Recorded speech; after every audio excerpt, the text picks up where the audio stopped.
Bismillahirrahmanirrahim. Assalamualaikum warahmatullahi wabarakatuh. Sebelumnya, perkenalkan, nama saya Muhammad Zulfikar Arsyad dari kelas 11 IPS 1. Organisasi sekolah pilihan pertama saya adalah OSIS. Organisasi Binsan pilihan pertama saya adalah Asramaan. Jadi, saya di sini akan mengemukakan pendapat saya tentang artikel yang telah diberikan. Kita menuju artikel pertama yang berjudul Society 5.0 for Industry 4.0. Seperti yang kita ketahui bersama, kita hidup di era atau di zaman 4.0 ini, dan di mana negara-negara sudah memiliki caranya masing-masing atau memiliki strategi untuk menghadapi era tersebut. Salah satu strategi mereka yaitu dengan memanfaatkan kecanggihan teknologi yang telah ada. Namun, tanpa kita sadari bersama, banyak sumber daya manusia atau SDM yang tidak dapat bersaing dengan era tersebut, dan berakibat tumbuhlah banyak pengangguran akibat mereka tidak siapnya melawan teknologi canggih yang ada. Oleh karena itu, penting bagi kita untuk menemukan cara atau berpikir kritis mengenai keadaan kurang menguntungkannya yang sekarang telah kita hadapi di era 4.0 ini. Beberapa cara untuk melatih pola pikir kita sebagai siswa calon penerus bangsa, yaitu dengan cara mengikuti diskusi-diskusi yang ada di dalam kelas atau memantau perkembangan pesatnya dunia ini melalui berita-berita yang telah ada, dan dengan cara kita mengikuti organisasi.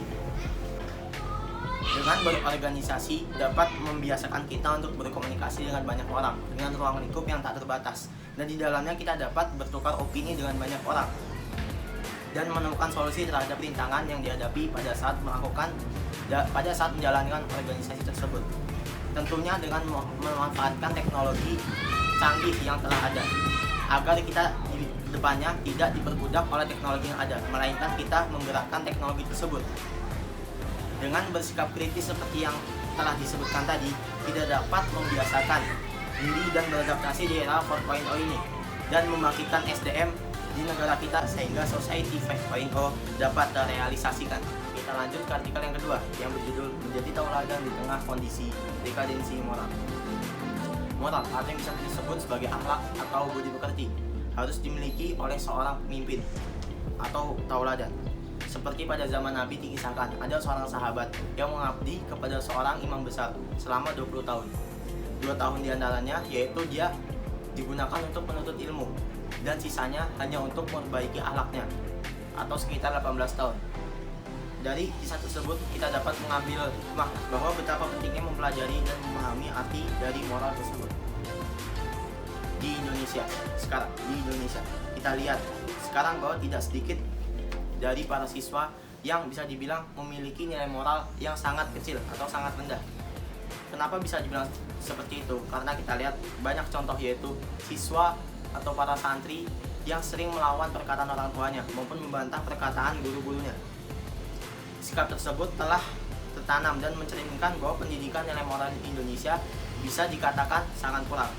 Kenapa seperti itu? Karena moral yang rusak dapat berimbas terhadap perpecahan masyarakat dan hancurnya sebuah negara.